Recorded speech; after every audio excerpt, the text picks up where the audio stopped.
مل سکتی ہو آ کے؟ اس نے کہا میں تو شوٹنگ کر رہی ہوں، 10 بجے فارغ ہوں۔ میں نے کہا اچھا بیٹی جب فارغ ہو جاؤ نا پھر آ جانا، میں تیرا انتظار کروں، چاہے لیٹ بھی ہو تو آ جانا۔ یہ ہے کوئی 8 بجے کے بعد۔ 9 بجے پوری شوٹنگ ٹیم، باقی اداکار، ڈائریکٹر، کیمرہ مین سارے وہاں پہنچ گئے۔ میں بڑا حیران ہوں، میں نے کہا ہے تم تو کہہ رہی تھی میں 10 بجے فارغ ہو گئی۔ وہ کہنے کہ میں نے اپنے ڈائریکٹر سے کہا کہ مولانا طارق جمیل صاحب نے مجھے فون پہ کہا ہے کہ جب فارغ ہو تو آ کے مجھے مل جانا۔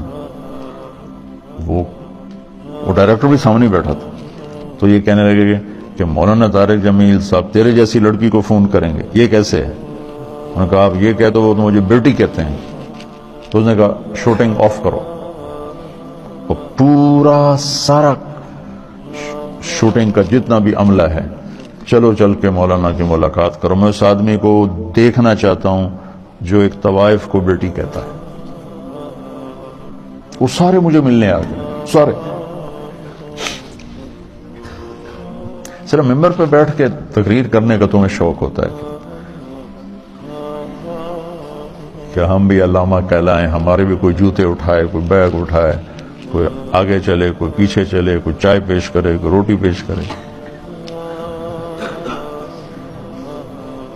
شاہ اسماعیل شہید نے بازار حسن میں گشت کیا تھا، موتی طوائف کے پاس گئے تھے، اللہ مجھے بڑے بول سے بچائے، اللہ مجھے بڑے بول سے بچائے، اللہ مجھے بڑے بول سے بچائے۔ 1831 میں ان کی شہادت ہوئی ہے، 1831۔ تو 1831 سے پہلے کا زمانہ، یعنی 1810-20 کا زمانہ لگا لو، جب وہ دلی میں ہوتے تھے۔ اس کے بعد بازار حسن میں اللہ نے مجھے توفیق دی جانی، اور میں ان طوائفوں کے گھروں میں گیا، ان سے ملا، ان کے پاس بیٹھا، ان کی ہمدردی، دلداری کہ اللہ نے مجھے توفیق دی، ان پر خرچ کرنے کی توفیق دی، انہیں گناہ سے بچانے کے لیے۔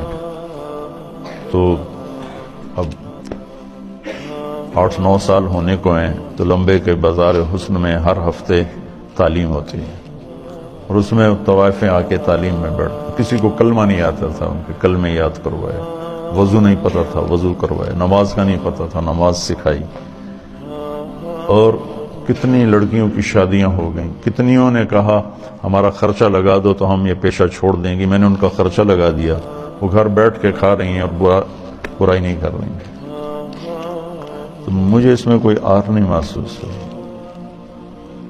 کہ میں اسے بھی اپنی آخرت کا سامان سمجھتا ہوں، اور میں نے ان کی نائکوں سے کہا ہوا ہے کہ جو اپنی بیٹی کی شادی کرے گی میں سارا خرچہ دوں گا۔ اور جتنا مظلوم یہ طبقہ میں نے جا کے دیکھا ہے، بہت مظلوم طبقہ ہے، بہت مظلوم طبقہ۔ مرد کی ہوس پوری ہوتی ہے اور لڑکی کے ماتھے پہ طوائف کا داغ لگ جاتا ہے، اور وہ اسی طرح سیٹھ صاحب بھی ہوتا ہے، چودھری صاحب بھی ہوتا ہے، میاں صاحب بھی ہوتا ہے، سردار صاحب بھی ہوتا ہے، مہر صاحب بھی ہوتا ہے، وہ اسی طرح ہوتا ہے، اس کا کالر سفید رہتا ہے، لڑکی کے ماتھے پہ طوائف کا داغ لگ جاتا ہے، پھر 7 سمندر کا پانی بھی اسے دھو نہیں سکتا۔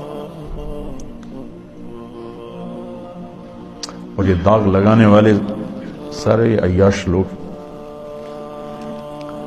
جن کی عیاشی پر تو پردہ پڑ گیا اور اس کے ماتھے پہ کالا داغ لگ گیا۔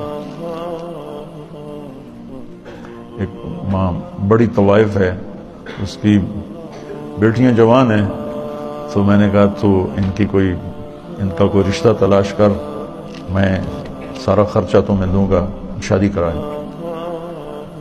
وہ کہنے لگی مولانا صاحب طوائف کے کوٹھے پہ کون رشتہ مانگنے آتا ہے؟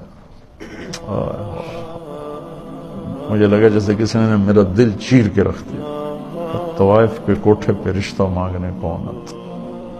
یہاں تو عزت سے کھیلنے آتے ہیں، رشتہ لینے کوئی نہیں آتا۔ تو مجھے اللہ کے فضل سے میں اسے اپنی آخرت کا سامان سمجھتا ہوں کہ کم از کم ایک پورا محلہ طوائفوں کا، اس میں نمازیں شروع ہو گئی ہیں، کئیوں کو میں نے عمرے کروائے، ان کو عمرے پہ بھیجا۔ آج ابھی یہاں آنے سے پہلے ان کا جو ایک مردوں میں ایک بڑا چودھری ہوتا ہے، ایک عورتوں میں ہوتی ہے، ان کا اپنا ایک پورا نظام ہے۔ میں نے اسے فون کر کے کہا تم تیاری کرو، میں تمہیں عمرے پہ بھیجتا ہوں۔ اس نے مجھے اتنی دعائیں دی، اتنی دعائیں دی۔ تو میں چاہتا ہوں تبلیغ تمہارے اندر اس طرح اترے۔ میری تمنا ہے کہ اللہ آپ کے اندر تبلیغ زندہ کر دے، پھر چاہے ممبر پہ بیٹھو، کرسی پہ بیٹھو، درسگاہ میں بیٹھو، دکان پہ بیٹھو، گھوڑے پہ بیٹھو، گاڑی پہ بیٹھو، ہوا میں اڑو، تبلیغ تمہارے اندر ہو۔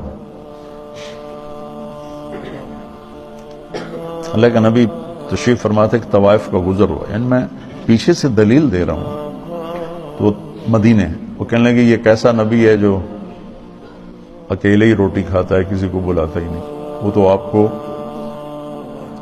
تکلیف دینا چاہتی تھی، تنگ کرنا چاہتی تھی۔ تو آپ فرماتے طوائف ہے، اس کو دھکے دے کے باہر نکالو۔